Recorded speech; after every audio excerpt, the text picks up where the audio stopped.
Hello, नमस्कार। मैं अभिनय, आप सबका अभिनय में इस पे स्वागत करता हूँ। कैसे हैं? उम्मीद करता हूँ कि अच्छे होंगे, आपकी तैयारी भी अच्छी चल रही होगी। आज की क्लास में हम पढ़ेंगे ज्योमेट्री। देखिए, जब से पैटर्न चेंज हुआ है, मैथ्स में सिर्फ 30 सवाल मेंस में आने हैं और 25 सवाल प्री में, जो कि क्वालिफाइंग होगा। तो प्री में भी दो बड़े चेंजेस जो हमें दिख रहे हैं। एक तो ये कि मेंस में सवाल कम आने हैं, दूसरा ये कि प्री में अगर एक या दो सवाल गलत भी हो जाए तो मायने नहीं रखता। मानते हैं नहीं? अगर एक या दो सवाल गलत हो जाता है, 25 में आप 22 सवाल भी ठीक करके आते हो, लेकिन उस 3 सवालों की कॉस्ट पे आपने जीएस में 8 सवाल ठीक कर दिए, इंग्लिश में 2 सवाल ठीक कर दिए, तो ये हमें सिलेक्शन के बहुत करीब ले जाएगा। पहले दौर अलग था। पहले प्री के मार्क्स भी काउंट होते थे। कोशिश ये होती थी कि गणित में प्री में भी 25 में एक भी सवाल गलत ना हो, लेकिन अब उसके कोई मायने नहीं रहे। एक दो गलत हो जाए बिल्कुल चलेगा। यानी अब हम गणित को जितना वक्त देते थे और ये सोच के देते थे कि मैं बहुत ऊपर लेवल तक पढ़ूंगा, मैं कुछ भी नहीं छोड़ूंगा, मैं ज्योमेट्री पढ़ रहा हूं तो मैं कैट लेवल की पढ़ूंगा, बट अब ऐसा नहीं है। अब ऐसा नहीं है। अब आप एक नॉर्मल मैथ्स का सिलेबस खत्म करके पर डे की अगर 2 घंटे की प्रैक्टिस करते हो, तो मैं ये मानता हूं कि गणित आपकी मुट्ठी में है। उतना फोकस करने की जरूरत नहीं है। लगातार यही चीजें मैं बता रहा हूं। तो आज की क्लास चलिए इसी बात के साथ शुरू करते हैं। ये मैं इसलिए भी बता रहा हूं कि जो ज्योमेट्री हम पहले 60-60 घंटे भी पढ़ लिया करते थे, अब उस ज्योमेट्री पे 30 घंटे से ज्यादा लगाने की जरूरत नहीं है। आज की क्लास में हम पॉइंट, लाइन, एंगल खत्म करेंगे। ये बेसिक क्लास है। किसी भी ज्योमेट्री को सीखने के लिए या ज्योमेट्री को कंप्लीट करने के लिए या मेंसुरेशन को सीखने के लिए ज्योमेट्री के बेसिक्स आना जरूरी है। बहुत सारे ऐसे बच्चे होते हैं जिन्होंने 10th के बाद से ही कभी गणित को नहीं पढ़ा, वो नहीं जानते पॉइंट क्या होता है, वो नहीं जानते लाइन क्या होता है, वो नहीं जानते एडजेसेंट एंगल क्या होते हैं, वो नहीं जानते कि कॉम्प्लीमेंट्री एंगल क्या है। ये वो बेसिक है जो मेंसुरेशन में भी काम आएगा, जो ज्योमेट्री में भी काम आएगा, और कॉम्प्लीमेंट्री एंगल की अगर मैं बात करूं तो हाइट एंड डिस्टेंस में भी काम आएगा, ट्रिग्नोमेट्री में भी काम आएगा। यानी आज की क्लास ऐसी है जो कई सारे टॉपिक्स में जरूरी है। तो जिन बच्चों को कुछ भी नहीं आता उनको भी आज पता चलेगा कि ज्योमेट्री क्या है। मैं काफी सारी चीजें लिखी हुई दिखाऊंगा जिससे कि वक्त कम लगे, और जो चीजें मुझे लगेगा कि समझाने वाली हैं तो मैं उनको समझाऊंगा। आवाज आ रही है सबको? बिल्कुल एकदम। आप हेडिंग लगा लीजिए ज्योमेट्री। बीच बीच में मैं लोगों से बात भी करूंगा, उनके कमेंट भी लूंगा। तो हेडिंग लगाया हमने ज्योमेट्री। क्या होती है ज्योमेट्री? हिंदी में कहते हैं ज्यामिति।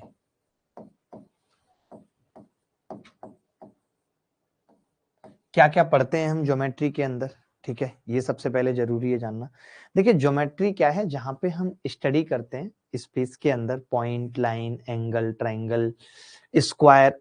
पॉइंट में आपस में क्या रिश्ता है वो लाइन बताती है, लाइन में आपस में क्या रिश्ता है वो ट्राइंगल बताता है, ट्राइंगल में आपस में क्या रिश्ता है वो क्वाड्रेटल बताता है, क्वाड्रेटल से हम पॉलीगन बना देते हैं, पॉलीगन से हम सर्किल बना देते हैं। बहुत सारी नई नई चीजें हैं जो हम बनाते चले जाते हैं। तो वो सब हम क्या करते हैं ज्योमेट्री के अंदर अध्ययन करते हैं इन सारी चीजों का। जैसा कि मैंने लिख के दिखाया भी है ज्योमेट्री की डेफिनेशन से, कि भाई geometry is the study of figures in space. यानी कि ज्यामिति में हम आकृतियों का अध्ययन करते हैं। बेसिकली वो आकृतियां आपस में कैसे रिलेटेड हैं, उनकी लेंथ निकालना, उनके अंदर रिलेशन क्या है, वो बनेंगी कैसे, पेज पे कैसे सिंबलाइज करेंगे उनको, क्या वो जैसी देखने में है वैसी ही चित्र में लगेंगी, ऐसा है या ऐसा नहीं है। स्पेस, लाइंस, स्क्वायर, पेज, ये सब चीजें मिला के क्या होता है? ज्योमेट्री है, जो हम ज्योमेट्री के अंदर अध्ययन करते हैं। काफी सारे बच्चे लिख रहे हैं कि साउंड कम आ रहा है। ऐसा है कि साउंड कम आ रहा है? मुझे नहीं लग रहा, साउंड ठीक है। ठीक है, तो ये सारी चीजों का अध्ययन हम ज्योमेट्री के अंदर करते हैं। जब हम ज्योमेट्री की शुरुआत करते हैं तो ज्योमेट्री की शुरुआत कहाँ से करते हैं? पॉइंट से ज्योमेट्री की शुरुआत करते हैं, पॉइंट। और जब हम पॉइंट को मिलाते हैं, पॉइंट को हिंदी में बिंदु कहते हैं, जब हम पॉइंट को मिलाते हैं तो लाइन बन जाती है। लाइन को मिलाते हैं दो को तो एंगल समझ लेते हैं। जब पॉइंट, लाइन, एंगल बना लेते हैं तो हम ट्राइंगल समझ लेते हैं कि ट्राइंगल क्या है, और दो ट्राइंगल को अगर मिला दें तो हम क्वाड्रिलेटरल समझ लेते हैं। इन सब की हिंदी बताता हूँ। और क्वाड्रिलेटरल को मिला दें अगर तो हम पॉलीगन समझ लेते हैं, और पॉलीगन को अगर मिला दें तो सर्किल समझ लेते हैं। ठीक है, बहुत आराम आराम से ये मैं बेसिक समझाना चाहता हूँ आपको। पॉइंट का मतलब होता है बिंदु। 2017 के बाद पहला ऐसा मौका है जब कोई क्लास अभी यूट्यूब पे लग रही है और मैं ज्योमेट्री के बारे में बात कर रहा हूँ, बिंदु। और लाइन का मतलब क्या है? रेखा। एंगल का मतलब क्या है? कोण। ट्राइंगल का मतलब क्या है? त्रिभुज। क्वाड्रेटल का मतलब क्या है? चतुर्भुज। पॉलीगन का मतलब क्या है? बहुभुज। और सर्किल का मतलब क्या है? वृत्त। यहाँ पे भी हम एक काम की बात सीखेंगे जिसपे सवाल पूछा जा सकता है। मैंने कहा जब हम ज्योमेट्री का अध्ययन करते हैं तो ज्योमेट्री के अंदर point, line, angle, triangle, quadrilateral, polygon, circle, ये सब कुछ आता है। ठीक है, शुरुआत हमारी कहाँ से होती है? पॉइंट से होती है। अच्छा, अगर कोई पॉइंट है या कोई लाइन है तो वो कोई रीजन कवर्ड नहीं करती। बेसिकली अगर मैं एरिया की बात करूं तो एरिया क्या होता है कि लाइंस द्वारा कवर्ड रीजन को हम क्या कहते हैं? एरिया कहते हैं। लेकिन लाइन या पॉइंट कोई भी एरिया कवर्ड नहीं करती। तो अगर हम ये कहें कि पॉइंट का एरिया पूछ रहा है तो 0 होगा, कोई लाइन का एरिया पूछ रहा है तो 0 होगा। लेकिन जैसे जैसे हम आगे बढ़ते जाएंगे वैसे वैसे क्या होगा? एरिया बढ़ता जाएगा। अगर कोई मुझे ये कह रहा है कि ये एक लाइन है, देखिए वैसे तो ये सब भी लाइन है, मैं आपको बता दूं बहुत सारे पॉइंट हैं तो वो एक लाइन है।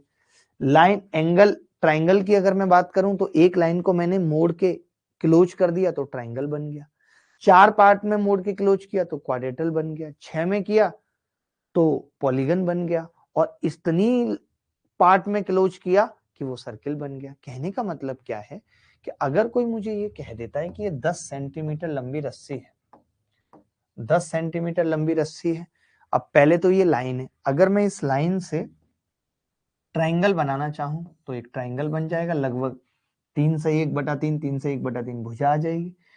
मैं बोलूंगा तो इससे क्वाड्रेटल भी बन जाएगा, मैं बोलूंगा तो इससे पॉलीगन भी बन जाएगा, बहुत सारी भुजाएं हैं इसी लाइन से, और मैं कहूंगा तो इससे सर्किल भी बन जाएगा।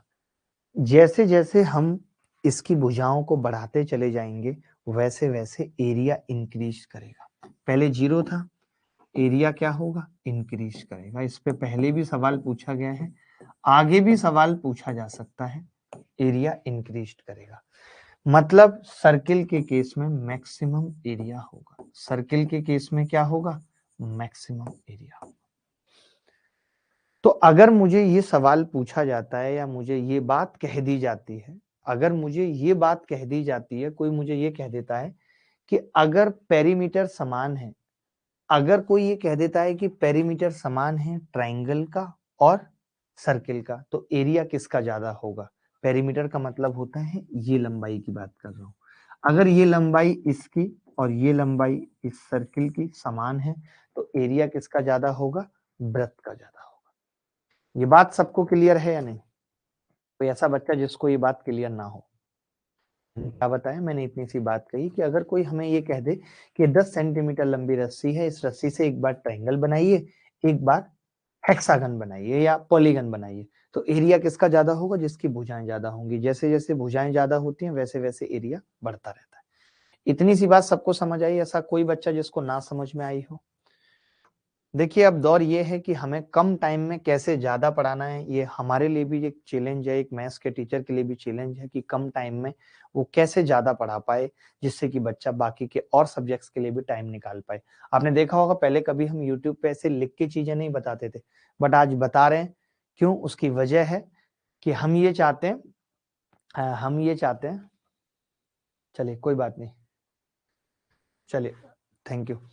अब मैंने कहा ज्योमेट्री के बारे में हमने पढ़ा, तो ज्योमेट्री में अगर कोई हमसे ज्योमेट्री की डेफिनेशन कभी पूछ ले तो हम सीधे कह देंगे geometry is the study of figures in space. Space के अंदर बहुत सारी फिगर्स की स्टडी करने को हम ज्योमेट्री कहते हैं।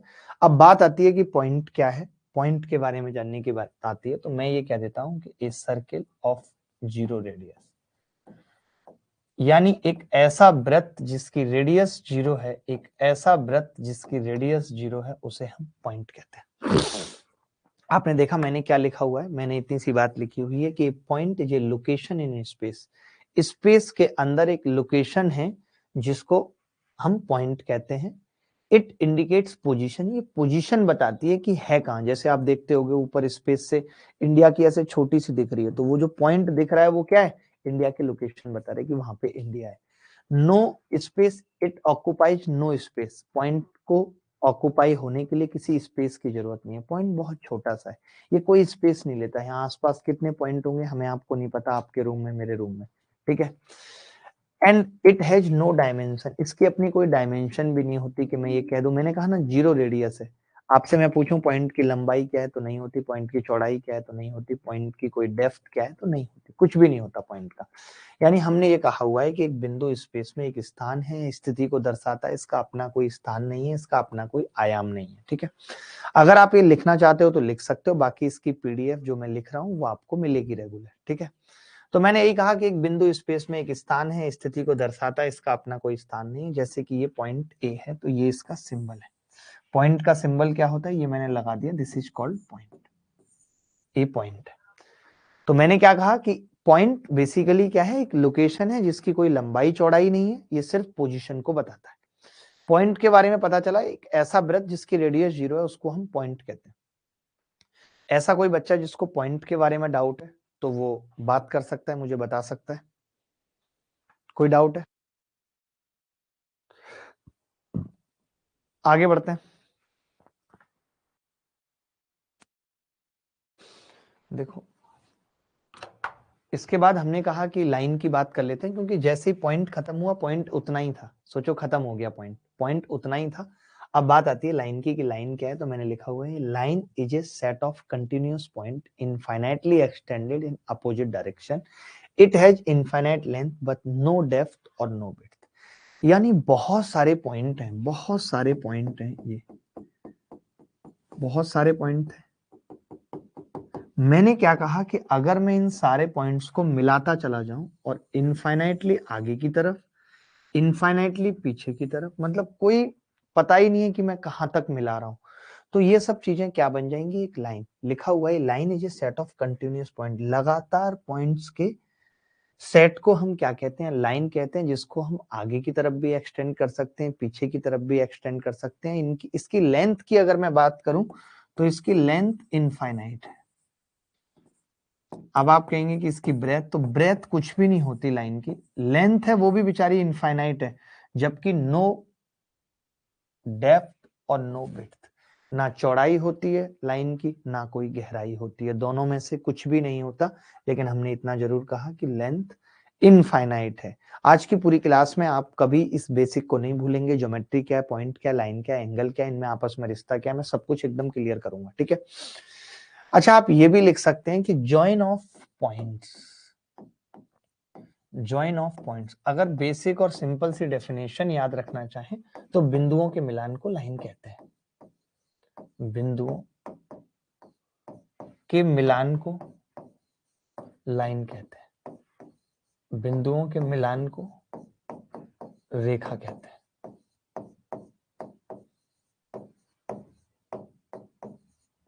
ठीक है दोस्त, मैंने क्या कहा, रेखा यानी कि लाइन, लाइन का मतलब क्या है, बिंदुओं के मिलान को रेखा कहते हैं। तो यही हमने लिखा है कि बहुत सारे बिंदु, इसका क्या है, कोई एंडिंग पॉइंट भी नहीं है, लेंथ इनफाइनाइट है। इसके अलावा लिख लेना कि line has no ending point. Ending point का मतलब पता है क्या होता है, और छोर, और छोर, हिंदी में लिखेंगे और छोर। रेखा का कोई और छोर नहीं है। आपको पता है हमारे बॉलीवुड में जो रेखा है उनका भी कोई और छोर नहीं है। कहाँ शादी हुई नहीं पता, कौन पति है नहीं पता, किसके लिए सजती है ये भी नहीं पता, क्यों इतनी सुंदर दिखना चाहती है ये भी नहीं पता, कुछ पता ही नहीं है उनके बारे में, किसी को कुछ पता नहीं है, कौन इनका बेटा है, वो किसकी बेटी, कुछ उन्होंने क्लियर नहीं कर रखा। रेखा का कोई और छोर नहीं होता। तो मैंने बस इतनी सी बात लिखी है यहाँ कि रेखा की लेंथ भी इनफाइनाइट है, विड्थ नहीं होती, डेप्थ नहीं होती, केवल line has no ending point, रेखा का कोई और छोर नहीं। ये हमने रेखा के बारे में बात की। यहां तक अगर किसी को डाउट है तो मुझे बता दो कि रेखा के बारे में किसी को यहाँ पे डाउट है। आज की क्लास अपने आप में एक कंप्लीट क्लास होगी जो हमें बता देगी कि पॉइंट, लाइन, एंगल क्या होता है। आगे बढ़ते हैं। अब हमने बात की प्लेन, जैसे बहुत जगह प्लेन आएगा, जब आप मेंसुरेशन पढ़ेंगे तब आएगा कि प्लेन से मैंने एक कॉन को कट कर दिया, ऐसी बहुत सारी जगह आएगी। तो प्लेन भी हमें पता होना चाहिए कि plane is a flat expanse of points. जैसे अभी तो हम बिंदुओं को एक डायरेक्शन में ले जा रहे थे, अब अगर मैं बहुत सारे बिंदुओं को मिला दूं, बहुत सारे बिंदुओं को, ऐसे भी, इस डायरेक्शन में भी, इस डायरेक्शन में भी, इसमें भी, इसमें भी, इसमें भी, ऐसे बहुत सारे अगर मैं बिंदुओं को मिला देता हूं तो दिस इज कॉल्ड प्लेन। अगर हम बिंदुओं का हर दिशा में एक्सपेंड कर देते हैं, अभी हम एक दिशा में एक्सपेंड कर रहे थे बिंदुओं को तो क्या बन रही थी, लाइन बन रही थी। अब अगर मैं expansion of points in every direction, अगर मैं पॉइंट्स का एक्सपेंशन प्रत्येक दिशा में कर दूं, ऊपर नीचे बाएं दाएं, तो क्या बनेगा, प्लेन बनेगा। ठीक है, लिखा हुआ है plane have two dimension length and width. Plane की क्या होगी, लंबाई होगी, ये लंबाई है एल इस प्लेन की, और प्लेन की चौड़ाई होगी भी, बट नो डेप्थ, कोई डेप्थ नहीं होगी प्लेन की कि प्लेन इतना गहरा है। प्लेन को हिंदी में समतल कहते हैं, लिखा हुआ है। बार बार ये चीज आएगी कि एक समतल से हमने क्यूब कट कर दिया, एक समतल से हमने कॉन कट कर दिया, उस वक्त आपको पता होना चाहिए कि प्लेन होता क्या है। ऐसे समझ लो बड़ा फरसा जिससे बर्गर काट दिया ऐसे खच करके, तो वो क्या है, प्लेन है। प्लेन के बारे में पता चल गया कि प्लेन क्या है, expansion of points in every direction, हर दिशा में पॉइंट को एक्सपेंड करते हैं, उसे प्लेन कहते हैं। अब बात आती है कि कोलिनियर पॉइंट्स, बीच बीच में जरूरत पड़ेगी, जब आप कोऑर्डिनेट ज्योमेट्री पढ़ेंगे तब आपको लगेगा कि यार कोलिनियर पॉइंट्स क्या होते हैं, नॉन कोलिनियर पॉइंट्स क्या होते हैं। अगर हमने पॉइंट का एक्सपेंशन एक ही दिशा में किया है, या हम उन पॉइंट्स को जोड़ते हैं और एक स्ट्रेट लाइन बनती है, पॉइंट्स को जोड़ने पे एक स्ट्रेट लाइन बनती है, तो हम कहते हैं कि पॉइंट्स कोलिनियर हैं, यानी संरेखीय हैं, एक ही रेखा में है।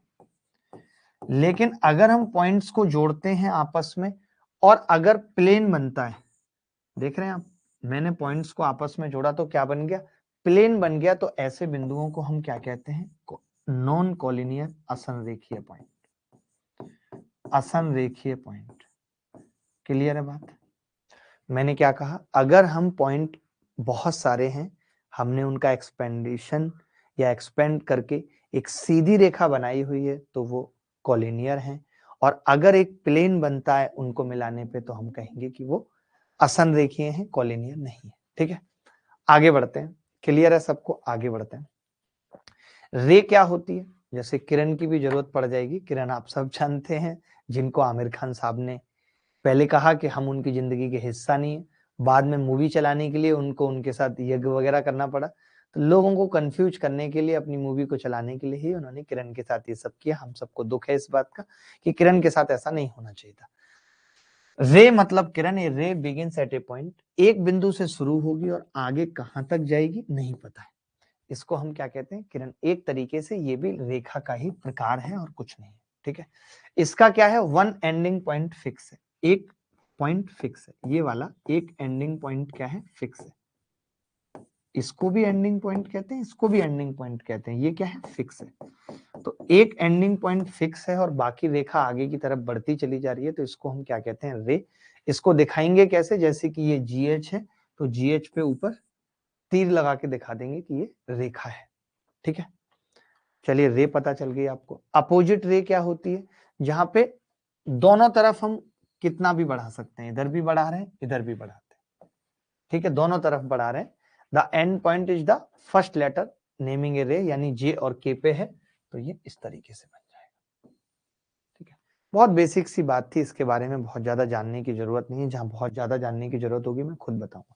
अच्छा, अब काम की बात है लाइन सेगमेंट। जब आप ज्योमेट्री पढ़ोगे, ज्योमेट्री के सवाल करोगे, तो बार बार आपको कहा जाएगा लाइन सेगमेंट क्या है।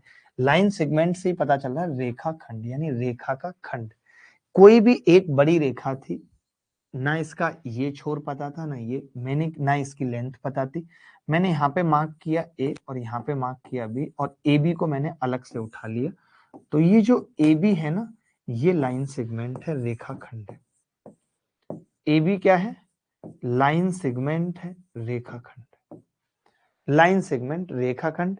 इसके बारे में अगर मैं बताऊं तो क्या कह सकता हूं, इसके बारे में मैं कह सकता हूं कि इसकी फाइनाइट लेंथ होगी, यानी इसकी लंबाई निश्चित होगी, 10 सेंटीमीटर, 15 सेंटीमीटर, निश्चित लंबाई, इनफाइनाइट नहीं होगी, निश्चित लंबाई, निश्चित लंबाई होगी। दूसरा कि इसके और छोर भी होंगे, यानी कि और छोर मतलब एंडिंग पॉइंट्स भी होंगे, एंडिंग पॉइंट्स भी होंगे। रेखा के एंडिंग पॉइंट्स भी होंगे। क्लियर है बात? लाइन सेगमेंट क्या होता है? A line segment is a part of a line with ending points, यानी एक रेखा का हिस्सा, एक रेखा के हिस्से को ही हम क्या कहते हैं? लाइन सेगमेंट कहते हैं। ठीक है, क्लियर है बात? किसी को डाउट है तो बताओ, किसी को भी डाउट है तो बताओ, नहीं है तक डाउट, आगे बढ़ते हैं। टाइप ऑफ लाइन क्या है? मैं लाइंस की बात नहीं कर रहा हूं, फिर टाइप ऑफ लाइन की बात कर रहा हूं। रेखा के प्रकार क्या है? टाइप ऑफ लाइन का मतलब है रेखा के प्रकार। तो रेखा दो तरीके की होती है, एक स्ट्रेट लाइन यानी ऐसे सीधी, और एक मैंने कहा था सर्किल भी एक रेखा है यानी कर्व लाइन, ये आर्क। आर्क बना दी हमने, हिंदी में इसको कहते हैं चाप। ये भी एक रेखा है बट कर्व्ड रेखा है। मैं सर्किल की भी बात करूं तो सर्किल भी क्या है? एक कर्व्ड रेखा है। तो हमने लिखा हुआ है कि when distance between points is minimum it will be straight line. जब दो बिंदुओं के बीच की दूरी न्यूनतम हो, जब दो बिंदुओं के बीच की दूरी न्यूनतम हो तो यह सीधी रेखा होगी।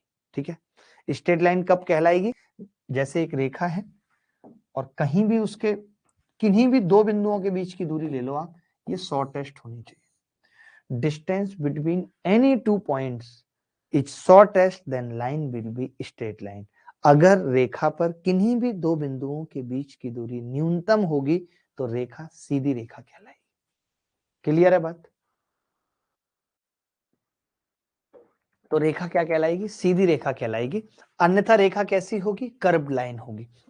जैसे आप यहीं अगर देखें, इस बिंदु और इस बिंदु के बीच की दूरी ये है, जबकि अगर ये शॉर्टेस्ट होती तो ऐसे होती, उस केस में रेखा कैसी हो जाती?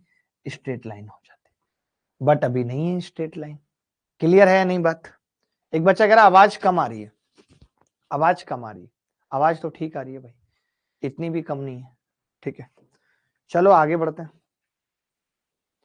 ये आप समझ गए कि रेखाओं के प्रकार में, तो ये हमने टाइप ऑफ लाइन जाना कि बेसिकली एक लाइन क्या है। तो एक लाइन स्ट्रेट हो सकती है या कर्व्ड हो सकती है। If distance between two point is minimum, कम है, न्यूनतम है, तब हम कहेंगे कि ये स्ट्रेट लाइन है, अन्यथा वो कर्व लाइन होगी। अब बात करते हैं टाइप ऑफ लाइंस की। टाइप ऑफ लाइंस क्या है? तो अभी लाइन के बारे में बात कर रहे थे, अब बात कर रहे हैं टाइप ऑफ लाइंस। लिख लेंगे टाइप ऑफ लाइंस। अभी रेखा के प्रकार पढ़ रहे थे, अब रेखाओं के प्रकार। रेखाओं के प्रकार क्या होते हैं? पैरेलल लाइंस क्या होती हैं? सबसे पहले बात करते हैं पैरेलल लाइंस की। समानांतर रेखाएं, distance between two line is fix then they are called parallel lines. अगर दो रेखाओं के बीच की दूरी हमेशा फिक्स है, मैं ये दो तरीके से इस चीज को समझाऊंगा, बहुत जरूरत पड़ेगी आगे, वरना आप पहचान ही नहीं पाएंगे रेखा पैरेलल है कि नहीं। अगर इन दोनों के बीच की दूरी यहां पर भी के है और यहां पर भी के है, तब हम कहते हैं कि दोनों रेखाएं आपस में पैरेलल होंगी। और साइन क्या होता है पैरेलल का? ये एल पैरेलल एम। अगर दो रेखाओं के बीच की दूरी हमेशा बराबर है, फिक्स है, तो हम कहते हैं कि रेखाएं क्या होंगी? पैरेलल होंगी। अब देखिए, ये दूरी ना किसी एंगल पे भी हो सकती है, ये बात जानना जरूरी था। जैसे कि ये 30 डिग्री पे और ये 8 है, और अब ये भी 30 डिग्री पे है और 8 है, तो भी मैं ये कह सकता हूं, तो भी मैं कह सकता हूं कि L और M पैरेलल होंगे। यानी जो डिस्टेंस है वो जरूरी नहीं है कि परपेंडिकुलर डिस्टेंस ही हो। अगर डिस्टेंस किसी एंगल पे भी है, 30-30 के पे है, लेकिन सेम एंगल पे होनी चाहिए और बराबर है, तो भी हम ये कहेंगे कि रेखाएं कैसी होंगी? पैरेलल होंगी। तो यहां तक किसी को डाउट है कि पैरेलल लाइन समझ पाएंगे या नहीं? बताइए, पैरेलल लाइन समझ पाएंगे कि नहीं?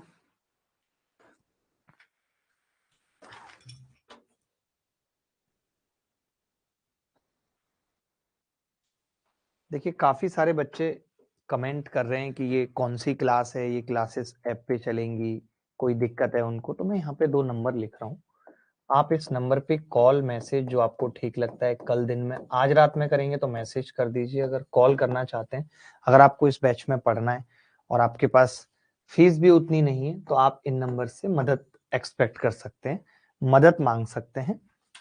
ठीक है, जो भी आपको लगता है उचित, बस झूठ ना बोलें और फ्रॉड ना करें। ठीक है, यही 2 चीजें, ताकि और बच्चों के हक को भी आप ना मार पाए, तो मदद के लिए आप कॉल कर सकते हैं। ठीक है, चलिए आगे बढ़ते हैं। अब मैंने कहा ट्रांसवर्सल लाइन क्या होती है, तिर्यक रेखाएं क्या होती हैं। तो तिर्यक रेखाओं की बात करें, ऐसी रेखाएं जो पैरेलल नहीं है, जैसे ये जो लाइंस पैरेलल नहीं है, लिखा हुआ है स्ट्रेट लाइन इंटरसेक्टिंग टू और more lines at different points is called transversal line. इन्हीं रेखाओं को जब हम पीछे बढ़ा देते हैं, क्योंकि रेखा की कोई लेंथ तो है नहीं, हमने इसको पीछे बढ़ा दिया, तो ये क्या हो गया, इंटरसेक्ट।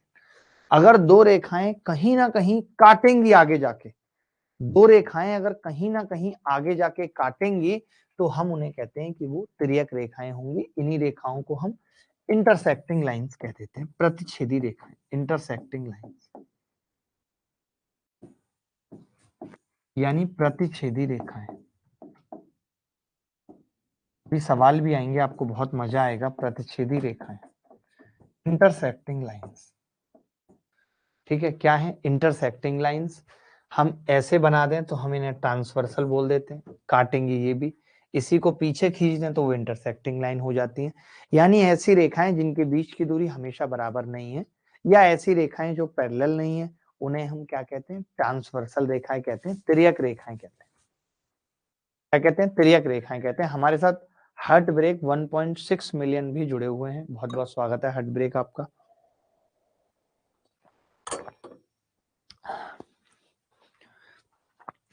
आगे बढ़ते हैं।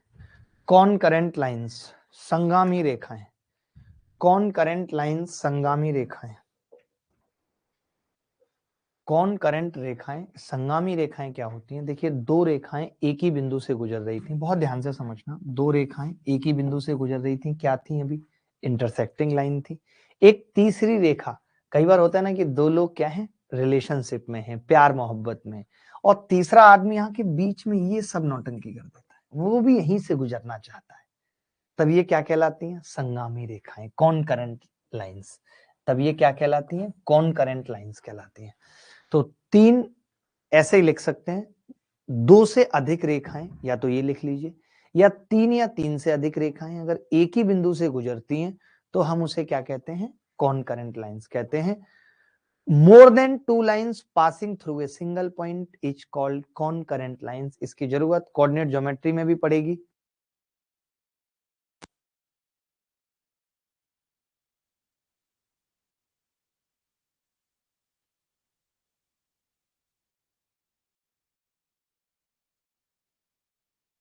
आगे बढ़ें दोस्तों। विकास ठाकुर पूछ रहे हैं, सर लव क्या है। आपकी माताजी आपके पिताजी के साथ पिछले 20 साल से बिना किसी सेल्फ, बिना किसी लालच के उनके पूरे परिवार को संभाले हुए हैं, आपका ख्याल रख रही हैं, आपको टाइम से खाना दे रही हैं, आपके पिताजी को टाइम से खाना दे रही हैं, और उस घर को चला रही हैं, अपने शौकों को मार करके घर चलाना, ये ट्रू लव है। एक बच्चे ने पूछा है ट्रू लव की डेफिनेशन क्या है, तो ट्रू लव की डेफिनेशन यही है, जो आपकी माताजी आपके उस घर में निभा रही हैं, जहां आपके दादाजी ने तमाम झूठ आपके पिताजी के बारे में बोले थे कि पिताजी ये हैं, पिताजी वो हैं, और जबकि ऐसा कुछ उनको मिला नहीं, उसके बावजूद भी उन्होंने हल्की फुल्की शिकायत जरूर की, लेकिन कभी कुछ करा नहीं, और आज भी वो शिद्दत से आपके पिताजी को और आपको चाह रही हैं। मैं समझता हूं इससे बड़ा कोई और एग्जाम्पल ट्रू लव का नहीं हो सकता। एक बच्चे ने ट्रू लव पूछा था।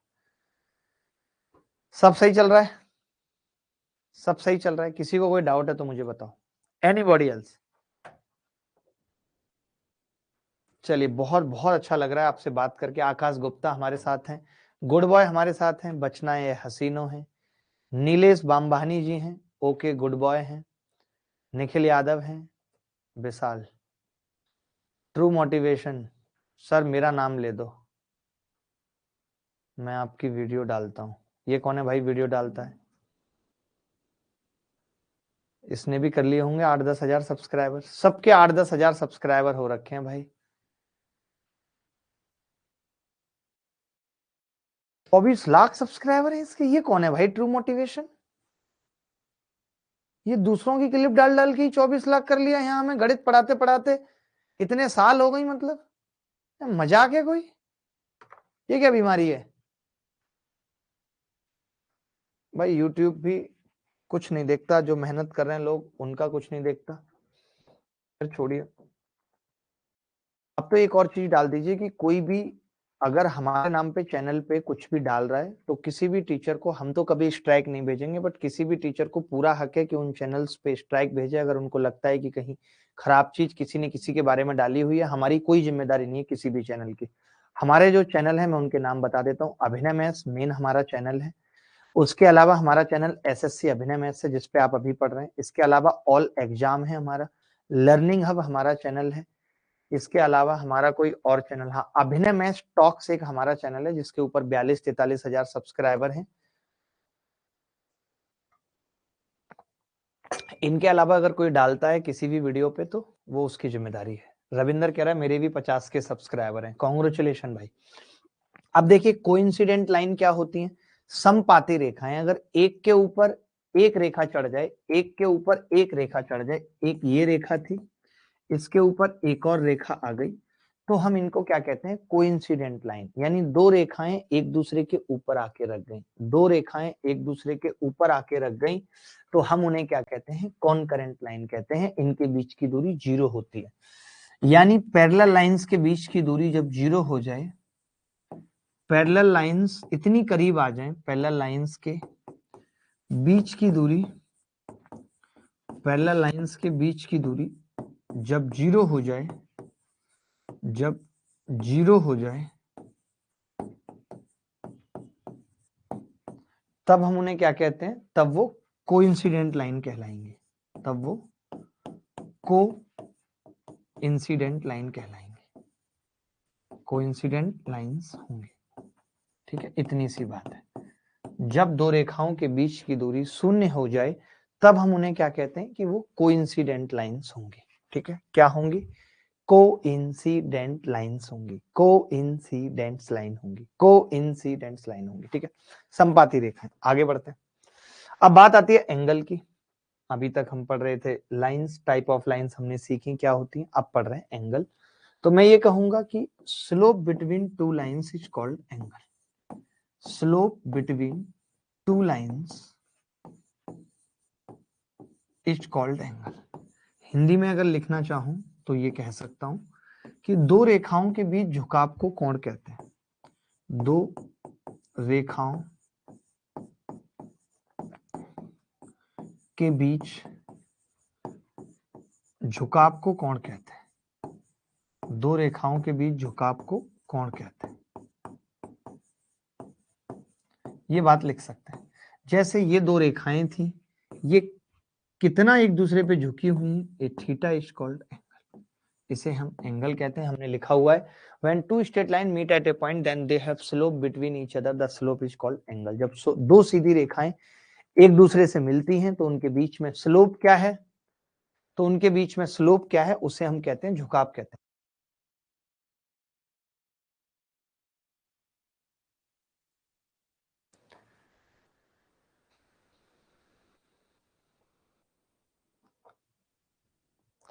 अनुज कुमार जी कह रहे हैं सर आप अपना प्रोफेशन चेंज करो, अभिनेता ज्यादा टीचर कम लगते हो, you are the best personality. Thank you भाई, thank you, thank you, thank you for this love. यार मैं बनना चाहता था अभिनेता, बस क्या बताएं अब, पता नहीं, शायद अभी भी किस्मत में लिखा हो, कुछ पता नहीं है कि कब क्या बन जाए, कब ये टीचिंग छूट जाए और कब जीवन उस दिशा में चला जाए। Slope between two lines is called angle. दो रेखाओं के बीच झुकाव को कोण कहते हैं। ठीक है सर, तिर्यक रेखा और प्रच्छेदी रेखा में क्या अंतर है? कोई भी अंतर नहीं है, कोई भी अंतर नहीं है, बस वो देखने में ऐसे बनी हुई है। मान लेते हैं कि जब तक वो ऐसे बनी हुई है तब तक हम इसको ट्रांसवर्सल कह सकते हैं, इंटरसेक्टिंग नहीं कहेंगे। लेकिन अगर वो ऐसे बनी हुई है तब हम इसे इंटरसेक्टिंग भी कह सकते हैं, ट्रांसवर्सल भी कह सकते हैं। यही अंतर है और कुछ अंतर नहीं। ठीक है, चलिए आगे बढ़ते हैं। अब टाइप ऑफ एंगल्स क्या है? टाइप ऑफ एंगल से पहले समझ लीजिए यूनिट ऑफ एंगल क्या है। सबसे जरूरी है यूनिट ऑफ एंगल क्या है। एंगल किस किस में नापेंगे हम? Unit of angle. अब तो इस पे सवाल आने बंद हो गए लेकिन जरूरत बहुत पड़ती है। सबसे पहले डिग्री, डिग्री के अंदर फिर आ जाती है मिनट। मिनट को हम कैसे लिखते हैं? ऐसे एक डैश लगा के। डिग्री को हम ऊपर 0 लगा के व्यक्त करते हैं। मिनट के बाद आ जाती है सेकंड। सेकंड को हम डबल बार लगा के डिनोट करते हैं। यानी आप यहाँ पे लिख सकते हैं कि 1 डिग्री बराबर 60 मिनट होती है, 60 पे एक बार, और 1 मिनट बराबर 60 सेकंड होती है, 60 पे डबल बार। ये लिख सकते हैं। कि डिग्री मिनट सेकंड में क्या रिश्ता होता है। आप ऐसे समझ लीजिए, 1 डिग्री को 1 घंटा मान लीजिए, 60 मिनट होती है, ठीक है। अगर कोई 1 डिग्री में मुझे सेकंड ही पूछ ले तो मैं बोलूंगा 1 डिग्री में 3600 सेकंड होती है, ठीक है दोस्त।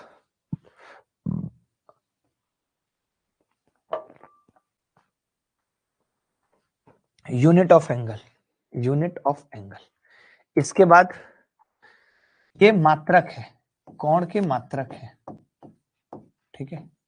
क्या है? कोण के मात्रक है, कोण के मात्रक। इसके बाद अगर बात करूं तो नंबर 2 रेडियन। रेडियन को हम कैसे दिखाते हैं? ऊपर सी बना के दिखाते हैं, ऊपर सी बना के दिखाते हैं। मैं कहता हूं कि पाई रेडियन बराबर 180 डिग्री होता है। अगर आप 1 रेडियन की बात करेंगे तो 180 बटे पाई, और पाई की वैल्यू वही होती है 3.14, तो ये ऑलमोस्ट 57 डिग्री 16 मिनट और 45 सेकंड आ जाता है 1 रेडियन। इसका मतलब है, खाली 1 लिखा हुआ है, इसका मतलब है 1 रेडियन, इसका मतलब है 1 रेडियन। अगर मैं यहीं से डिग्री के बारे में पूछता तो आप ये कह देते कि जी 1 डिग्री बराबर होता है पाई बटे 180 रेडियन। कोई हमें पूछ ले कि यार 90 डिग्री क्या है, तो हम कह देंगे 90 से गुणा करेंगे, पाई बाई 2 रह जाए, पाई बाई 2 रेडियन। ऐसे कोई पूछे यार 60 डिग्री क्या है, तो पाई बाई 3। ये सब कुछ की जरूरत पड़ेगी जब आप ट्रिग्नोमेट्री पढ़ेंगे, कई बार एंगल पाई में लिखा होगा, या आप ज्योमेट्री भी पढ़ेंगे तो कई बार एंगल पाई में लिखा होगा।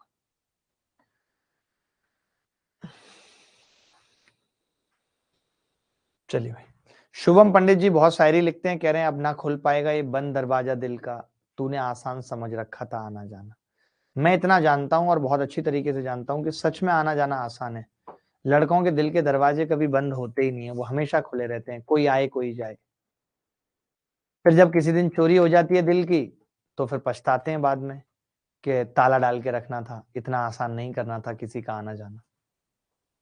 चलिए, तो हमने देखा यूनिट निकाली, डिग्री निकाला, रेडियन निकाला, इतनी सी बात हो गई, डिग्री रेडियन। इसके अलावा एक होता है ग्रेड, तीसरा मात्रक है ग्रेड, ठीक है। ऊपर जी लगा के डिनोट करते हैं, तो लिख लीजिएगा कि एक राइट एंगल बराबर 100 ग्रेड होता है, एक राइट एंगल बराबर 100 ग्रेड होता है, 100 ऊपर ग्रेड। राइट एंगल अभी आप आगे सीखेंगे, राइट एंगल का मतलब होता है 90 डिग्री, यानी 90 डिग्री बराबर 100 ग्रेड होता है। बस इतनी सी बात याद रख लीजिए, इसके अलावा बाकी आगे बढ़ेंगे फिर।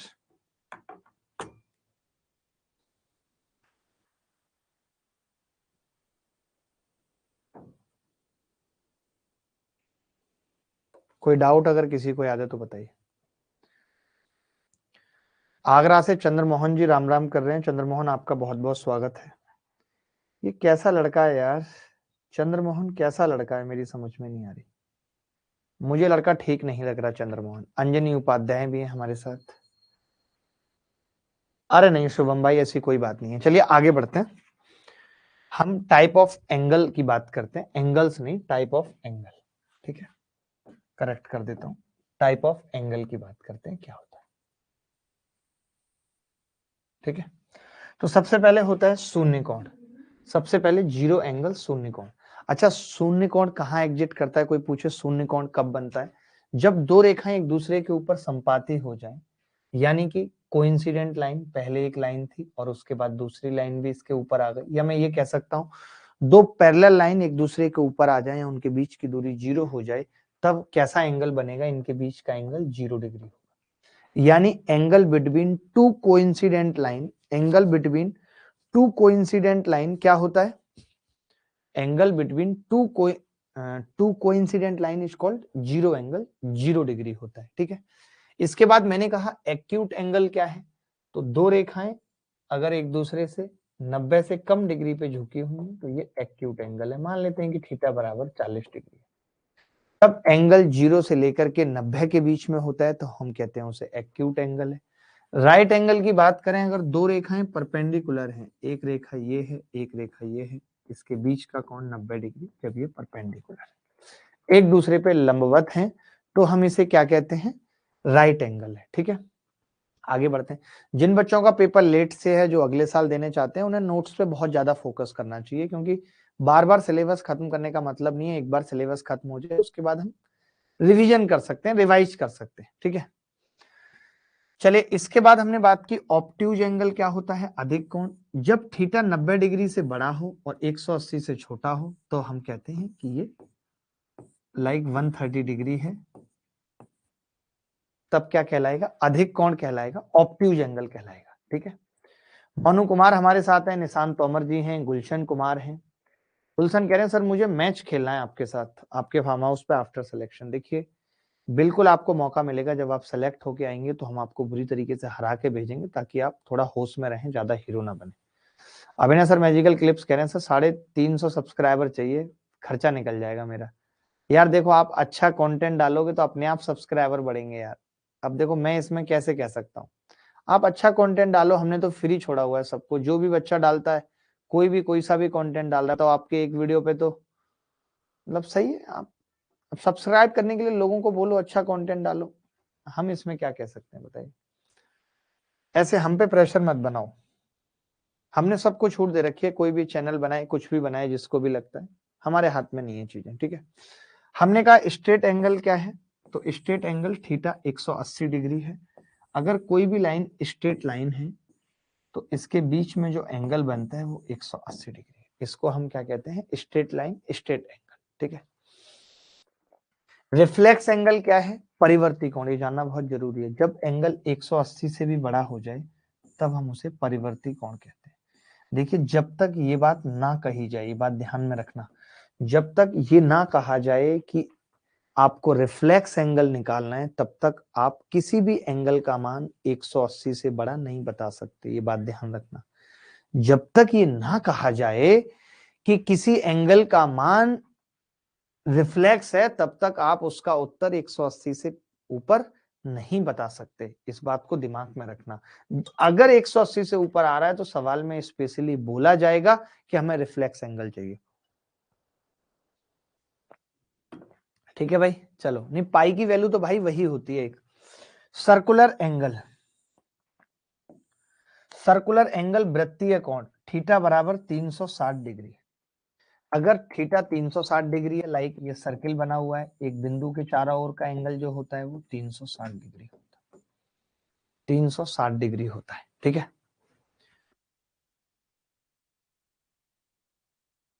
देखिए, जो बच्चे पाई पे बहुत कंफ्यूजन होते हैं, कई लोगों को तो ये भी लगता है ना कि पाई का मान 22/7 होता है। ऐसा भी नहीं है, मैं आपको बता दूं, पाई का मान 22/7 भी नहीं होता है।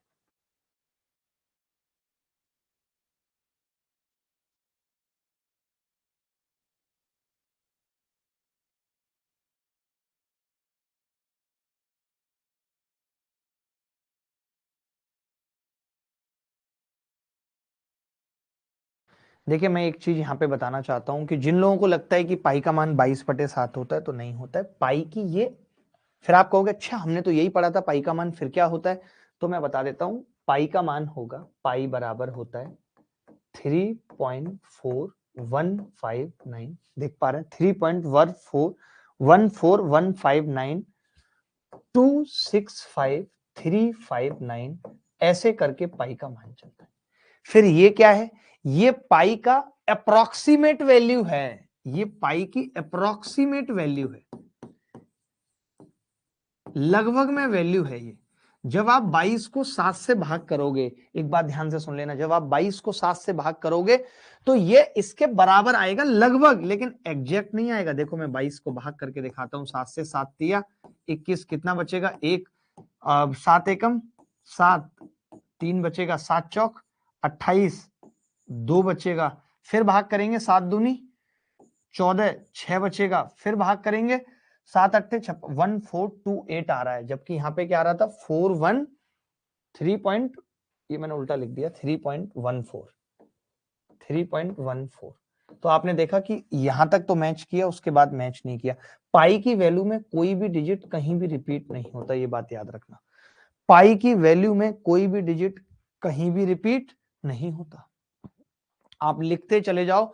जिन लोगों ने पाई के मान को बहुत लंबा याद किया है, क्योंकि इसके आगे भी 3, 5, 9, 9862806 ऐसे पाई के अनंत तक वैल्यू चलती रहती है। जो लोग 25,000 तक पाई का मान याद कर लेते हैं उनका नाम गिनीज बुक में दर्ज हो जाता है। फिर कोई 50,000 तक याद कर लेता है, फिर कोई 75,000 तक याद कर लेता है, कभी कोई भारत का याद करता है, कभी कोई ब्रिटेन का बंदा याद करता है। तो अगर आपको अपने आप को ये दिखाना है कि आप बहुत बड़े मेमोरी किंग हो तो आप पाई का मान याद करके दिखा दो कि पाई का मान इतना होगा। लेकिन पाई की ये अप्रोक्सीमेट वैल्यू होती है, तो आज इस बात को दिमाग में रखना। इसीलिए कहा जाता है कि पाई एक इर्रेशनल नंबर है, इर्रेशनल नंबर, क्योंकि खत्म ही नहीं होता। लेकिन 22/7 एक रैशनल नंबर है। फिर आप कहेंगे ऐसा क्यों? तो ऐसा इसीलिए क्योंकि पाई और 22/7 आपस में बराबर नहीं होते, लगभग बराबर होते हैं। क्या होता है? लगभग बराबर होते हैं। ये बात सबको याद रहेगी। आगे बढ़ते हैं।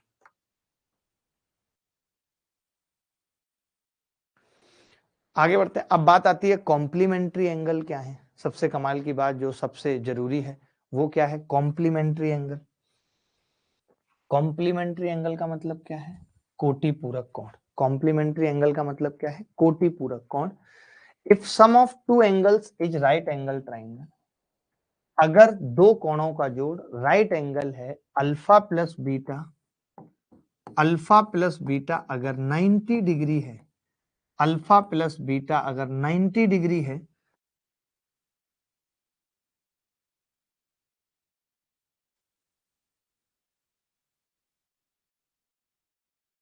अल्फा प्लस बीटा 90 डिग्री अगर है तो अल्फा बीटा क्या कहलाते हैं? कॉम्प्लीमेंट्री एंगल कहलाते हैं। कॉम्प्लीमेंट्री एंगल, कॉम्प्लीमेंट्री एंगल यानी कोटि पूरक कोण। ठीक है, तो दो कोणों का जोड़ 90 डिग्री है तो हम उसे कॉम्प्लीमेंट्री एंगल कहेंगे। इसका मतलब कि एक राइट एंगल ट्राइंगल में जो बाकी के दो कोण होते हैं वो हमेशा कॉम्प्लीमेंट्री होते हैं। आप ये कह सकते हैं राइट एंगल ट्राइंगल के। अब ऐसे सवाल पूछे जाएंगे स्टेटमेंट फॉर्म में कि क्या किसी समकोण त्रिभुज के दो कोण कॉम्प्लीमेंट्री एंगल हो सकते हैं, या फिर ऐसा कौन सा ट्राइंगल है जिसके दो कोण कॉम्प्लीमेंट्री होते हैं। इसका मतलब अल्फा बीटा। रिफ्लेक्स एंगल मैंने बताया था भाई 180 से बड़ा होता है, उसी को रिफ्लेक्स एंगल कहते हैं। तो ये आपस में क्या कहलाएंगे? कॉम्प्लीमेंट्री यानी कोटि पूरक कोण कहलाएंगे। ठीक है, आगे बढ़ते हैं। ये कह रहा है सप्लीमेंट्री एंगल क्या होते हैं, समपूरक कोण क्या होते हैं। सप्लीमेंट्री एंगल यानी समपूरक कोण। If sum of two angles, if sum of two angles is equal to straight angle 180 degree, अगर दो कोणों का जोड़ 180 डिग्री है तो उसे हम कहते हैं सप्लीमेंट्री एंगल है। Alpha plus beta are called supplementary if alpha plus beta बराबर 180 डिग्री। ये वही सप्लीमेंट्री है जो हमारे और आपके पापा की 10वीं क्लास में आई थी गणित में फेल होने पर। सप्लीमेंट्री एंगल, ठीक है, क्या कहलाता है? Supplementary angles. ठीक है, चलिए सप्लीमेंट्री एंगल आपको पता चल गया। इसके बाद बात आती है एडजेसेंट एंगल क्या होते हैं। देखिए, अगर कोई दो कोण या तो एक ही भुजा पर है, या तो एक ही भुजा पर दो कोण हैं, या फिर उन दोनों कोणों में वो वर्टेक्स कॉमन है, तो हम उसे एडजेसेंट एंगल कहते हैं। लिखा हुआ है two angles are called adjacent if they have same vertex, common arm या uncommon arms are on either side of the common. जैसे कहने का मतलब क्या है, या तो ये भुजा कॉमन है और ये आपने बनाया हुआ है, तो आप कह दोगे कि जी ये साइड कॉमन है, इसलिए अल्फा बीटा क्या कहलाएंगे? एडजेसेंट एंगल कहलाएंगे। एडजेसेंट एंगल कहलाएंगे अल्फा बीटा। या फिर ये पॉइंट कॉमन है, आपने ऐसे बना दिया एंगल और ऐसे बना दिया। अब आप कह रहे हो ये अल्फा और बीटा है, तो इस अल्फा और बीटा को भी हम क्या कहेंगे? Adjacent angle. ये अल्फा और बीटा भी क्या कहलाएगा? Adjacent angle. अरे वाह भाई, मास्टर कमाल कर दिया, मास्टर बोल रहे हैं। मास्टर को मैं जानता तो हूँ, हल्का हल्का याद आ रहा है, थोड़ा पूरा नहीं याद आ रहा। फोटो भेजने को बोलो। ठीक है भाई, चलो। तो हमने कहा ये अल्फा बीटा है, एडजेसेंट है, अल्फा बीटा है, तो ये क्या हो गया? Adjacent angle. कॉमन है। इसमें एक चीज बहुत काम की, ये लिख लो कि अगर L पैरेलल है M के, दो रेखाएं हैं और ये पैरेलल है और तीसरी रेखा इसको काट रही है, तो ये एडजेसेंट एंगल तो होंगे, लेकिन इन एडजेसेंट एंगल आपस में सप्लीमेंट्री भी होंगे, इनका सम 180 होगा, इसकी जरूरत पड़ेगी। अगर दो रेखाएं पैरेलल हैं, समांतर हैं और एक तिर्यक रेखा उनको इस तरीके से काट रही है, तो इन एडजेसेंट एंगल का सम क्या होगा, 180 डिग्री होगा। ठीक है, हाँ भाई क्या कमेंट चल रहा है इधर? अरे हाँ, अमित चौबे साहब हमारे साथ जुड़े हुए हैं, बिलोरानी हैं हमारे साथ, मनोज कुमार हैं आम आदमी पार्टी से, बहुत बहुत स्वागत है मनोज आपका। कैसा चल रहा है सब मनोज? मोनू कह रहे हैं मुझे अपने यहाँ काम पे लगा लो। मोनू आयोडेक्स मलिए और काम पे चलिए, बताइए क्या काम कर लेंगे आप?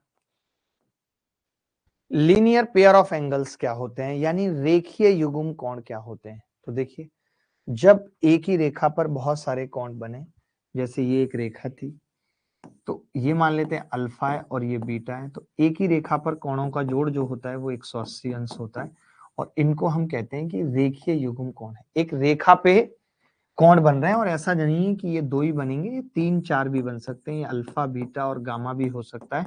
तीनों का सम यहाँ पे क्या होगा, एक रेखा पर बने सभी रेखीय युग्म कोणों का जोड़ कितना होता है, 180। इसीलिए ये डिफरेंस है सप्लीमेंट्री में। सप्लीमेंट्री में दो ही कोण होंगे, यहाँ पे 3 4 5 6 कुछ भी हो सकते हैं। Two adjacent angle are set to form a linear pair of angle if their non common arms are two opposite रे।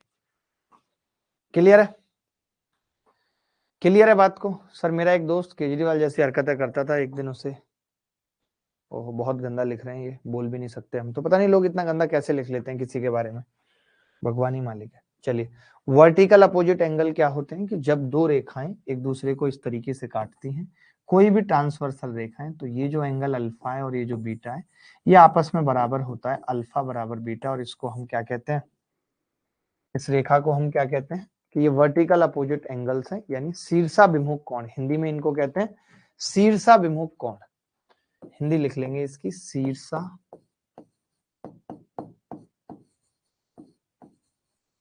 विमुख कोण, शीर्षाभिमुख कोण। हम इसको भी कह सकते हैं कि अगर ये गामा है और ये डेल्टा है, तो गामा बराबर डेल्टा, गामा बराबर डेल्टा।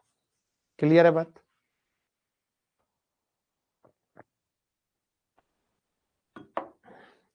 बिल्कुल, शुभम मलिक बिल्कुल निकलेगा, सीजीएल भी निकलेगा, सब कुछ होगा। y बराबर डेल्टा आ गया, वर्टिकल अपोजिट एंगल इन्हीं को कहते हैं। इसके बाद अब देखिए, वर्टिकल अपोजिट एंगल भी, करस्पॉन्डिंग एंगल भी, बहुत सारी चीजें हमें समझनी है, हम पीछे ही समझ लें तो बेहतर होगा। ये मैंने वर्टिकल अपोजिट समझाया। अब जैसे ये दो रेखाएं हैं L और M, और हम कह रहे हैं कि L और M पैरेलल है, यहाँ पे हम क्या समझने वाले हैं, corresponding angle, corresponding angle, Hindi में कहते हैं इसको संगत कोण, जो एक दूसरे की संगति में आके एक जैसे हो जाते हैं, इनको क्या कहते हैं, संगत कोण। ठीक है, क्या होते हैं मित्र संगत कोण? अगर मैंने ये लाइन खींच दी, तो ये जो एंगल है अल्फा, ये जो बीटा है, ये आपस में बराबर होंगे, अल्फा बराबर बीटा। इनको हम कहते हैं कि ये क्या है, संगत कोण है। ये इधर भी हो सकते हैं, जैसे मैं कहूं कि ये A है और ये B है, तो मैं कहूंगा कि A बराबर B होगा, A बराबर B होगा।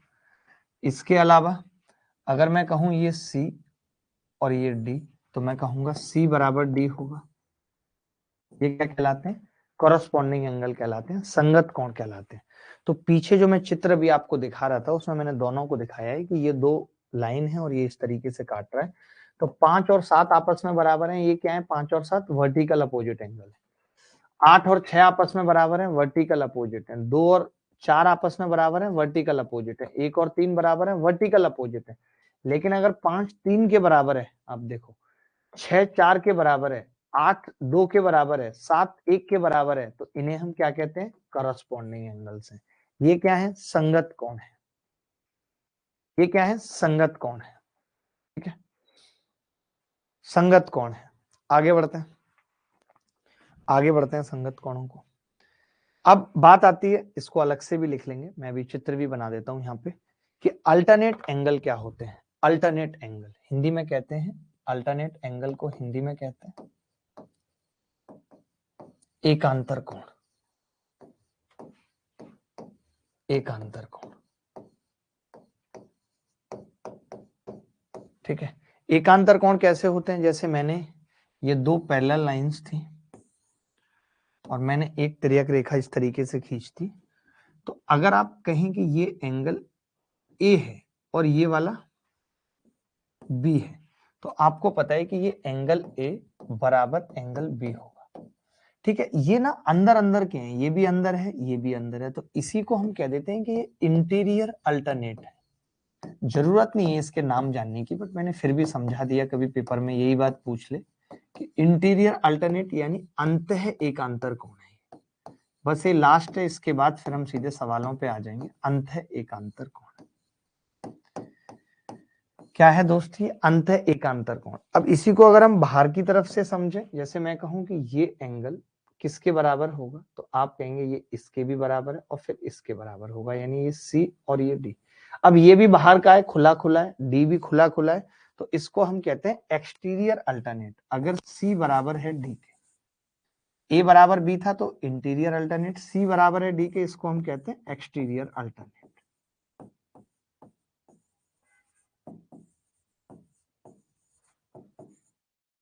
यानी कि बाह्य एकांतर कोण। बाह्य एकांतर कोण को हम क्या कहते हैं, एक्सटीरियर अल्टरनेट कहते हैं, ठीक है।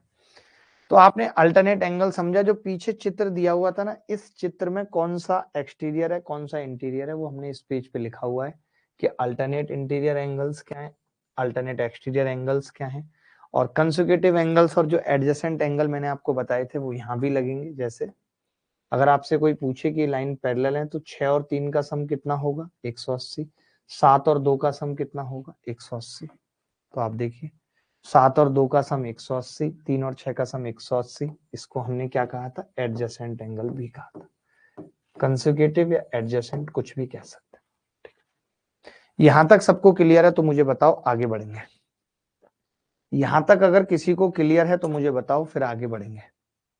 मोनू कुमार हमारे साथ हैं, सुधांशु झा हैं। आसन्न कोण क्या होता है, वही है आसन्न कोण भी। सर बिहार एसएससी के लिए फाउंडेशन 2.0 सफिशिएंट है, मोर देन सफिशिएंट है। बिहार एसएससी हो या कोई भी एसएससी हो, कंप्लीट ही पढ़ा रहे हैं कि आप अगर सीडीएस का भी एग्जाम देने जाएं तो निकाल पाए, ठीक है। एमटीएस सबसे बड़ी चीज है, एमटीएस अभी आप देख रहे होंगे, एमटीएस की वैकेंसी आई है। बहुत सारे ऐसे बच्चे जो ये चाहते हैं एमटीएस की तैयारी करना, तो हमारा जो ऑल एग्जाम अभिनय मैथ्स चैनल है उस पर हम फ्री प्रैक्टिस बैच भी चला रहे हैं। और किसी को अगर कंप्लीट बैच पढ़ना है तो अभिनय मैथ्स ऐप पे भी बैच अवेलेबल है, जो कि जिसकी फीस भी बहुत कम रखी है। उसके बावजूद भी किसी बच्चे को कोई दिक्कत है या इस बैच को कोई बच्चा लेना चाहता है और उसके पास कम पैसे हैं, उसको किसी हेल्प की जरूरत है, तो आप इस नंबर पे कॉल और मैसेज कर सकते हैं, मेल भी कर सकते हैं mathswithabhinay@gmail.com पे, ठीक है। आगे बढ़ते हैं। अब मैं कुछ सवाल पूछना चाहता हूं आपसे कि आप 2-4 सवालों के आंसर बताएं। आपको भी अच्छा रहे कि हम बचे हुए 20 मिनट में बैक टू बैक सवाल करें। उत्कर्ष जहां हमारे साथ हैं, खुद पर काबू पा लेना ही मनुष्य की सबसे महत्वपूर्ण जीत होती है। तो आप उत्तू भैया कब खुद पे काबू पा रहे हैं?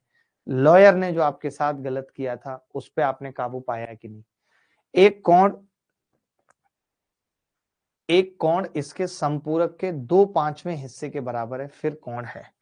N angle is equal to 2/5 of its supplement, then angle is. कितना प्यारा सवाल है, देखिए। एक कोण इसके संपूरक के 2/5वें हिस्से के बराबर है, 2/5, यानी मैं कह सकता हूं एक कोण 5 है और दूसरा कोण जो है वो उसका 2/5 है, यानी कि 2। पूछ कौन सा रहा है? एक कोण इसके संपूरक कोण के 2/5वें हिस्से के बराबर है, यानी हमारे लिए तो एंगल ये है, हमारे लिए एंगल ये है, सही है भाई। अब इन्होंने खुद बोला हुआ है कि भाई an angle is equal to 2/5 of its supplement. तो अगर ये दोनों आपस में सप्लीमेंट है तो मैं ये कह सकता हूं कि फिर इनका जो सम होगा वो 7 होगा, और उसकी वैल्यू 180 दे रखी है सवाल में, तो एक की कितनी आ जाएगी, 180/7। ऑलमोस्ट कितनी आ जाएगी, लगभग में निकालें तो 7 दूनी 14, 4 बचेगा, 7 पंजे 35, अगर लगभग की बात करें तो एक की वैल्यू ऑलमोस्ट 25 आ जाएगी। तो फिर दो की कितनी होगी, एंगल पूछ रहा है 50 डिग्री, बट ये लगभग में, अगर अप्रोक्सीमेट कहता तो हम 50 डिग्री आंसर लगाते, बट अभी आंसर नन ऑफ दीज होगा, क्योंकि ये 25.7 आएगा, और 25.7 को अगर मैं डबल करूं तो ये कितना आ जाएगा, 25 दूनी 50, 51.4। ये आंसर आना चाहिए। क्या ये सबका आंसर आ रहा था 51.4? आलोक कुमार मीना का नन आ रहा है। शरद यादव झांसी भी हमारे साथ हैं। सर क्या आप कंप्यूटर भी पढ़ाएंगे? मैं जरूर पढ़ाता अगर मेरे पास वक्त होता। अभी मैं इतनी सारी मुश्किलों में खुद फंसा हुआ हूँ, इसीलिए हमने बेस्ट टीचर रखी हुई है कंप्यूटर की, शुभम ग्रोवर मैम, वही पढ़ा रही है। तो मेरी जरूरत अभी है नहीं, लगेगी तो आगे देखेंगे। चलिए देखिए, मैं यहाँ पे एक चीज और बताना चाहता हूँ कि अभी हमने कुछ दिन पहले एक टेस्ट लिया था, और हमने ये कहा था कि जो टेस्ट के 10 टॉपर्स होंगे, उन सब टॉपर्स को हम क्या करेंगे, 10 बच्चों को दो दो कोर्सेस देंगे, ताकि उनके पास भी एक मोटिवेशन रहे। फिर बात निकल के आती है कि आप उनको कुछ भी रिवार्ड देंगे, वो करेंगे क्या, क्योंकि वो तो ऑलरेडी इंटेलिजेंट है। तो हमने कहा था आप दूसरों के लिए भी काम कर सकते हैं, एक अच्छी सोच अपने अंदर डेवलप कर सकते हैं कि आपने टॉप सिर्फ इसलिए किया कि आप गांव के 2 बच्चों को फ्री में अभिनय मैथ्स ऐप पे पढ़ा पाएंगे। मैं उन बच्चों के नाम भी अनाउंस कर देता हूँ। विकास कुमार, मोहम्मद नईम, सलमान, विकास शर्मा, अमित मिश्रा, शैलेंद्र, शिखा शर्मा, प्रवीण, साईराम और कुशलेंद्र, ये वो 10 बच्चे थे। इन 10 बच्चों में मैक्सिमम हमने कांटेक्ट करने की कोशिश की, तो मैक्सिमम से कांटेक्ट हो भी गया है। बाकी जिनसे नहीं हुआ है और वो जो ये चाहते हैं, तो वो भी इस नंबर पे जो मैंने अभी लिखा था कांटेक्ट कर सकते हैं।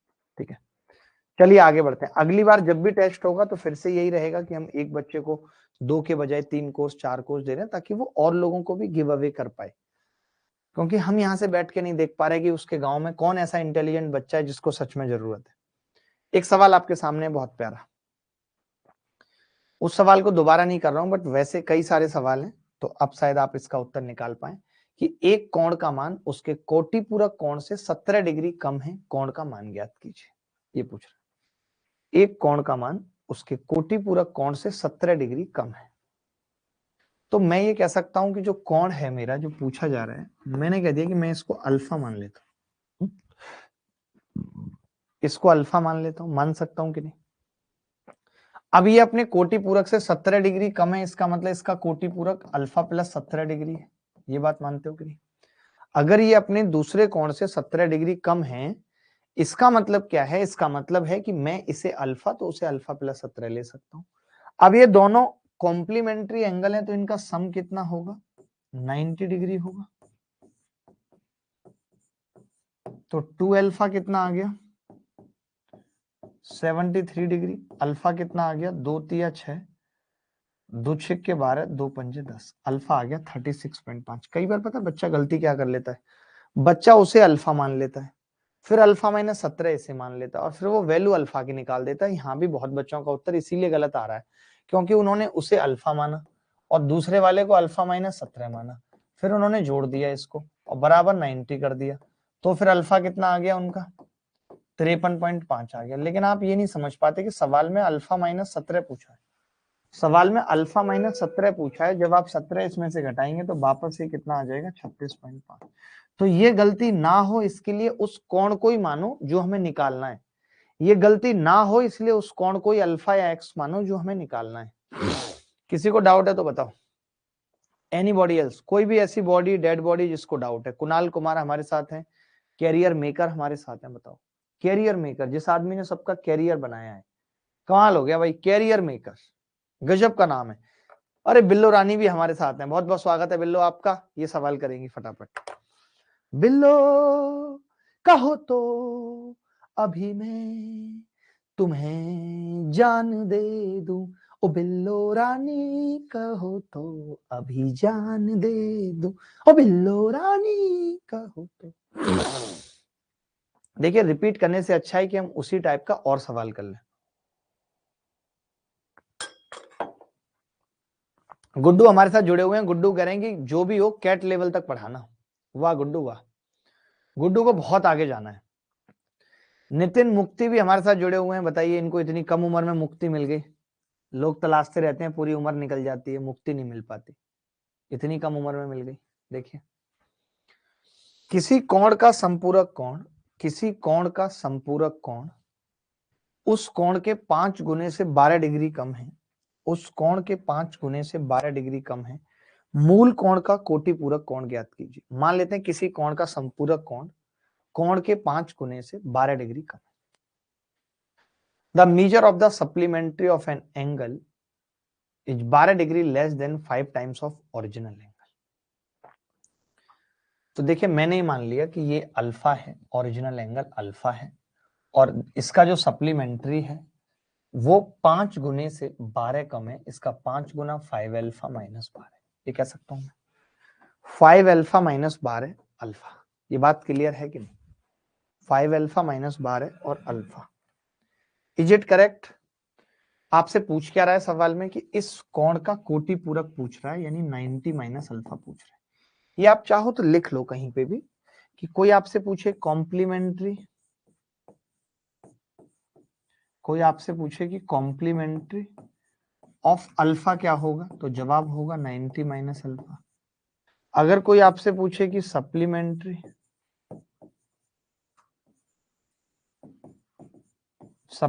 ऑफ अल्फा क्या होगा, तो जवाब होगा 180 माइनस अल्फा। ये बात डायरेक्ट याद रख सकते हैं, इसमें कोई बड़ी बात नहीं है, ठीक है। अब मैंने कहा कि ये दोनों कोण, मैंने एक बात कही छोटी सी कि ये दोनों कोण आपस में क्या है, सप्लीमेंट्री है।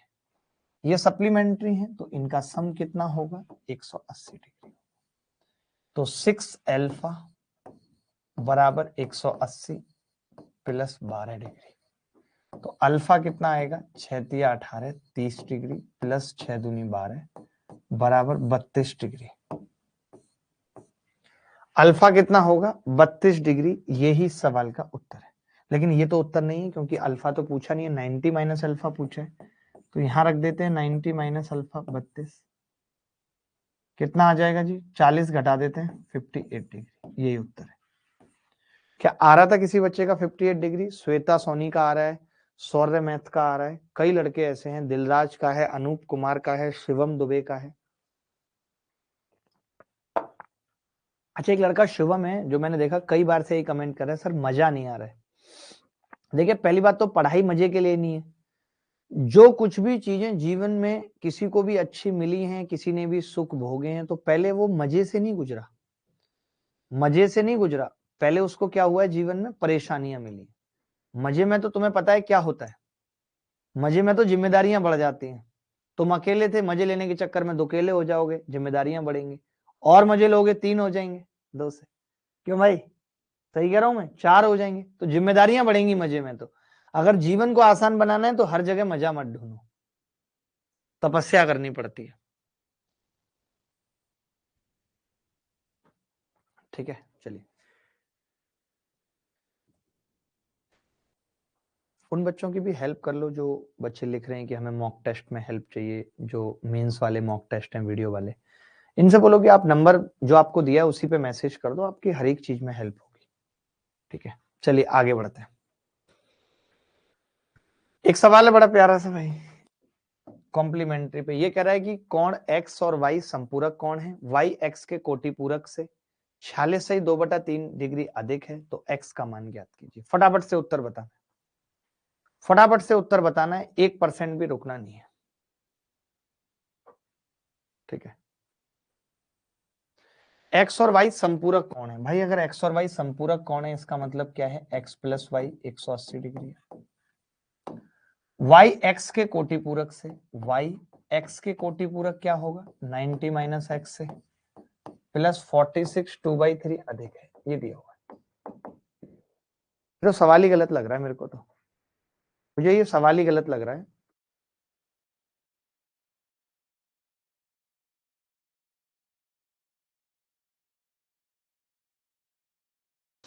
सवाल में थोड़ी सी गलती है, आप चाहो तो थोड़ा सा करेक्शन कर लेते हैं, मेरी बात मानो तो थोड़ा करेक्शन कर लेते हैं कि y x के कोटि पूरक से, ये ना करते हुए कुछ और लिख लेते हैं, y x से कर लेते हैं, कोटि पूरक वाली बात हटा देते हैं, बस कोटि पूरक वाली बात हटा देते हैं, फिर सवाल ठीक हो जाएगा।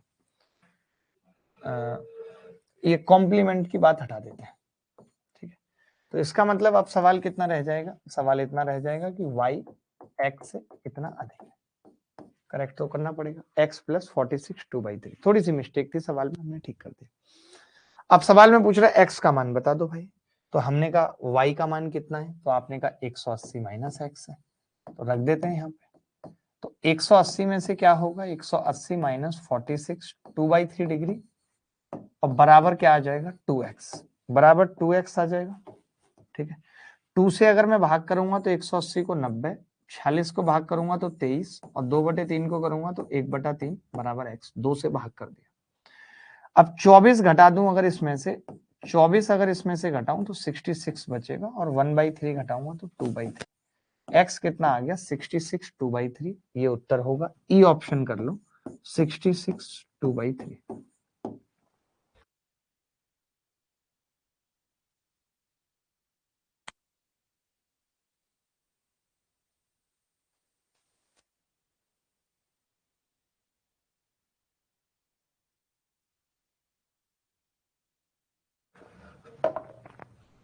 चलिए आगे बढ़ते हैं, कुछ और एक सवाल देखते हैं। कॉम्प्लीमेंट्री पे आपने काफी सारे सवाल किए और मैं समझता हूं कि आपका दिमाग भी अब चल रहा है कॉम्प्लीमेंट्री में, तो कुछ छोटे छोटे से सवाल देखते हैं। जैसे ये सवाल देखना है आपको, लीनियर पेयर एंगल पे एक सवाल है, ये देखना है।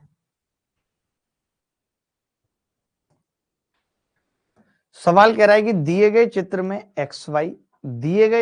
एक्स वाई तथा एम एन ओ पर प्रच्छेद करते हैं, यानी यहाँ पे दो रेखाएं हैं, एक एम एन है, एक रेखा एम एन है, और एक एक्स वाई है, और दोनों ही स्ट्रेट लाइन है। ठीक है, पीओ वाई बराबर 90 है, ये एंगल 90 डिग्री है। अगर ये एंगल 90 डिग्री है और एक्स वाई सीधी रेखा है, तो मैं ये कह सकता हूं कि ए प्लस बी भी 90 बचेगा, क्योंकि पूरा 180 होता है, पूरा एक लाइन पे 180 होता है, तो अगर ये 90 है तो ये दोनों कितने बच जाएंगे, 90 के बचेंगे। यही बात हमने की थी अभी, हमने क्या कहा था कि एक लाइन पे एंगल का जो सम होता है वो 180 डिग्री होता है, अगर आपने इधर 90 कर दिया तो इधर भी 90 बचेगा, यानी a प्लस बी कितना आ गया, 90 डिग्री। अगर a प्लस बी 90 डिग्री है और इसका अनुपात है 2:3, कहने का मतलब मैं ये कह सकता हूं कि 5 की वैल्यू 90 डिग्री है, यानी 1 की 18। 5 की वैल्यू 90 डिग्री है तो 1 की कितनी होगी, 18। अगर 1 की 18 है तो हमने कहा 2 की कितनी आ जाएगी, 36 डिग्री। आप सोच रहे होगे हमने 2 की क्यों निकाली, क्योंकि हमें जरूरत एक ही है। हमें ये मालूम है कि ये एम एन एक सीधी रेखा है, हमसे एंगल सी पूछ रहा है, तो अगर ए पता लग जाए तो बात बन जाएगी, क्योंकि दोनों का सम 180 डिग्री होगा। ए कितना निकल के आया जी, 36 डिग्री आ गया। अब अगर मुझे ये सी निकालना है तो सी क्या होगा, 180 माइनस 36 डिग्री बराबर 144 डिग्री, 144 डिग्री। यही इस सवाल का उत्तर है।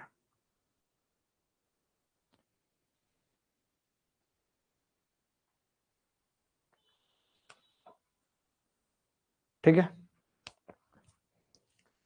सबका उत्तर सही आ रहा है। लड़के इस क्लास के बहुत तेज हो चुके हैं, मैं तो कहूंगा बहुत टैलेंटेड हो चुके हैं। 7:56 भी हो चुके हैं, अगले क्लास की टाइमिंग भी हो चुकी है, बट हम करेक्ट 8 बजे छोड़ेंगे। और आज माफी भी चाहते हैं कि थोड़ी क्लास लेट शुरू हुई, आगे से कोशिश करेंगे कि जल्दी शुरू करें। ये सवाल देखेंगे, जितना आज पढ़ा है सिर्फ उसी के आधार पे मैं सवाल पूछ रहा हूं। उत्कर्ष झा लिख रहे हैं, वो खामोश हुआ करते थे तो हम तड़प जाते थे, और आज हम खामोश हैं तो उन्होंने हाल तक नहीं पूछा। तो तुम पागल हो तड़प क्यों जाते थे, अब तो तुम्हें समझ में आ गया, अब आगे कभी मत तड़पना। यही जीवन की सीख है जो तुम्हें लेनी है जीवन से। ठीक है भाई, इस क्लास को मैक्सिमम लोगों तक शेयर करना, ताकि उनको ज्योमेट्री के बेसिक्स पता चलें कि होती क्या है ज्योमेट्री बेसिक्स में। ठीक है, क्योंकि मैं जब ज्योमेट्री अब पढ़ाऊंगा यूट्यूब पे अभिनय मैथ्स में, तो बेसिक नहीं बताऊंगा इस तरीके से, ध्यान रखना। दिए गए चित्र में पी क्यू पैरेलल है एल एम के आर एस के, तो एंगल एल आर एस बताना है क्या होगा। देखिए आपको मालूम है कि अगर ये दो रेखाएं पैरेलल हैं, अगर ये दो रेखाएं अगर ये दो रेखाएं पैरेलल हैं, ये